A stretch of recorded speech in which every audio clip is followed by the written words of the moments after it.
Hey guys, welcome back. I thought I would show you how I cook my black chickpea curry. So basically I've soaked the black chickpeas overnight. This is what they look like now. I don't know if you can see, but they're a little bit bigger than what they were. They were dried. So I'll put a little clip in of what they look like before as to what they look like now. Yeah, the other things I've already prepped. I've cut up 2 to 3 tomatoes, depending on the size. You want about a cup of tomatoes and a cup of onions as well. So equal parts of both. So I've cut them up already. And if you can hear in the background, I've already got the stove on so I can show you. And I've got a couple of bits of ginger here, which I'm going to put in the mortar and pestle and grind them up. So I'll turn this around so you can see. So I'm just going to put these in here like this. And I'll also put the garlic in too. I've got 4 garlic cloves in there. And what I'll do with this video is that I'll as we go, I'll just I'll pause the process so that you can follow along at home if you want to.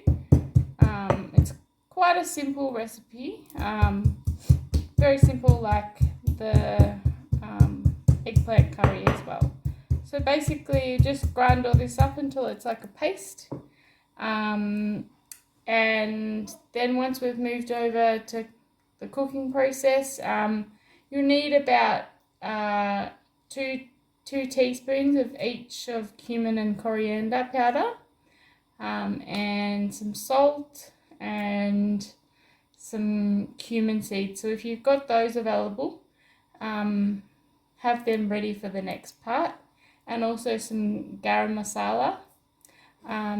And if you have like a chickpea masala, you'll feel free to use that as well, because anything works well.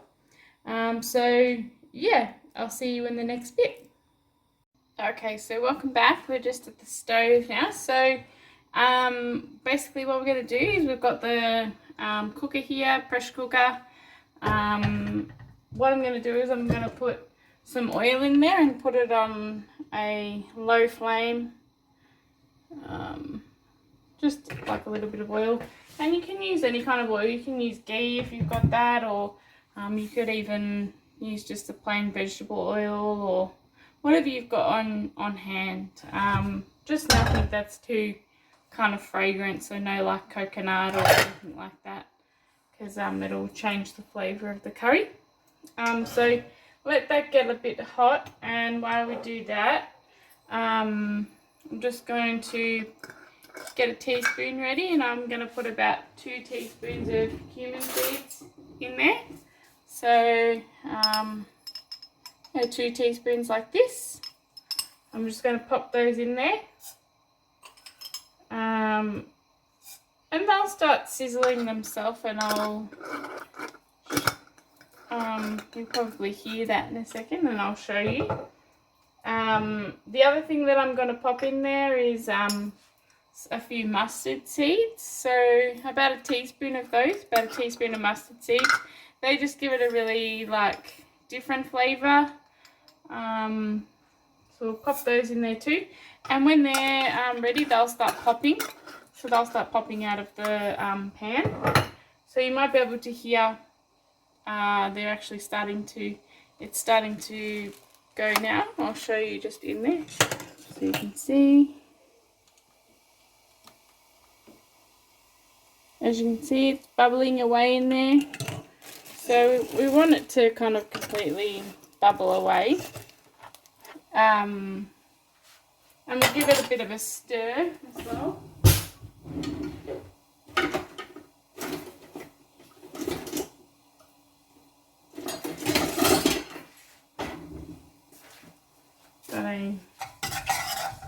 One of these, because works well. When you start to smell the, I guess, the aromas, you know that it's cooking. Once it's had a bit of time,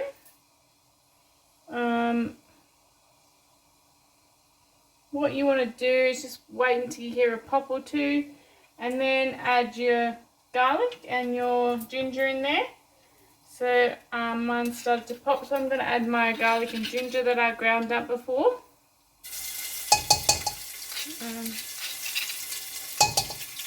And you want to make sure that that's cooked all the way through before you add anything else in. Otherwise it kind of goes a bit bitter, I've noticed. So cook all of that all the way through.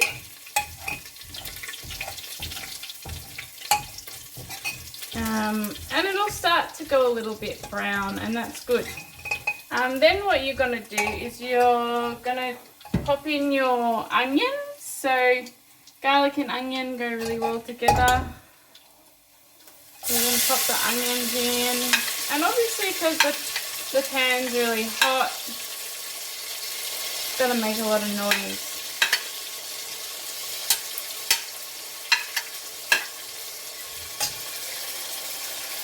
And then we'll be right back in a second and I'll show you what the onions look like. Hey, so my onions have been cooking for a few seconds, so I'll just show you in the pan to show you what they look like. When they kind of start to go like really translucent, you know that they're good to go.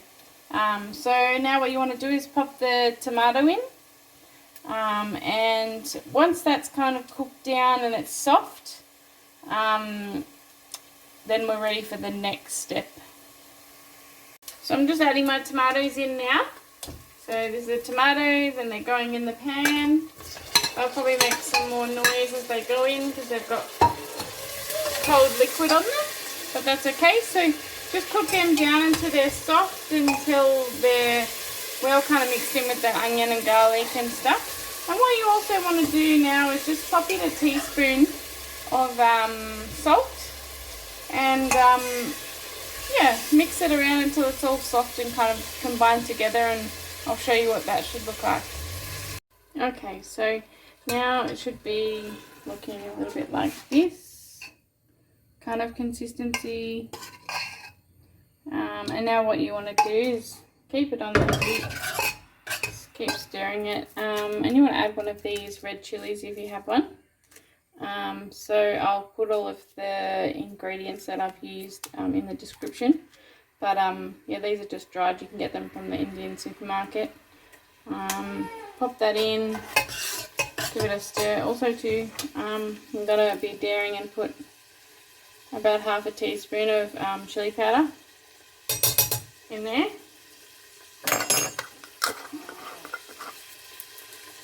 So next what we'll do is we'll put some, we've got some coriander here, so I'll just put 2 teaspoons as I said. They're kind of biggish ones,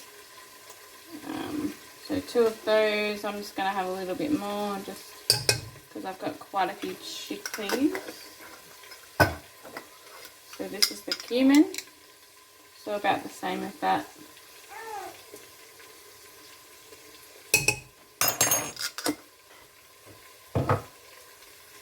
We'll stir that in.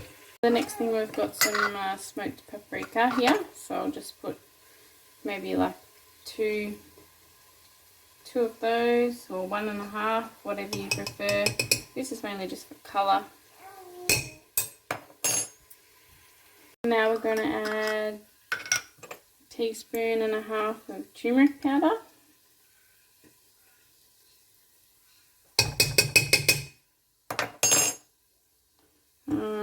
Yeah, don't get this on any surfaces that are a bit porous, like your bench and stuff. It's hard to get off, and it stains. So the next thing we're also going to add is a bit of garam masala. We're just using this one, if you can get that in your local Indian shop. Just 1.5 teaspoons. The next thing I'm going to do is put some of this in there too, chana masala, which is a chickpea masala, so about a tablespoon and a half of that too. So yeah, and then I'll show you what it looks like, and then we'll move on to the next step. Alright, now that we've put everything in and cooked it for a little bit, this is what it should look like. So it's quite a thick paste now with that big chili in there as well. Okay, so now what you want to do is pop in those chickpeas. Now the water that you soak them in, you want to pop that in too, because that'll help with the cooking process. So we'll pop all of that in the pan. And you may want to add another teaspoon or so of salt, just depending on what you like, whether you like it a bit more plain. This just helps a bit more with the flavour, so put the salt in, give it a stir,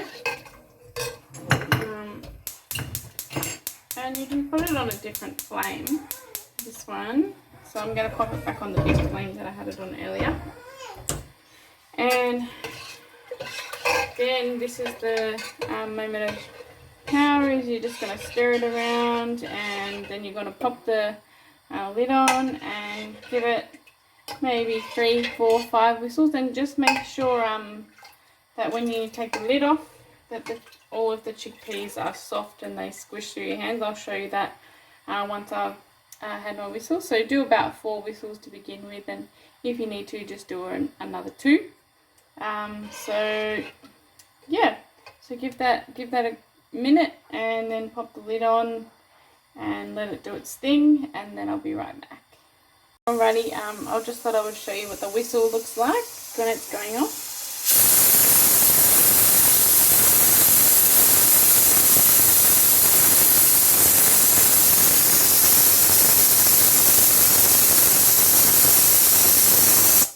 So we'll let that go off for another 3 more whistles, and then we'll let it completely empty.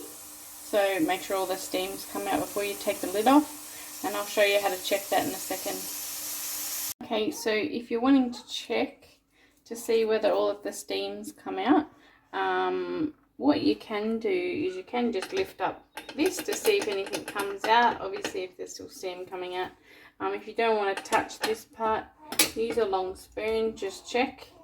If there's no steam coming out, then you're free to take off the lid, squeeze the clamp, and yeah, mine's quite hot, but it's still boiling. Yeah, so this is kind of what the end product looks like. You can have it with roti, or you can have it with rice. We're going to have it with rice tonight. And we'll probably have this for 2 nights. So rice tonight, and then the next time roti. So, yeah. Thanks for watching. I'll put a picture of the final product with some rice on a plate, so you can see what it looks like for us, and the finishing product. And yeah, if you like the video, please like and subscribe. Thanks for sticking around to cook the chickpea curry, and I hope that you make it and you enjoy it as much as we do. Thanks very much.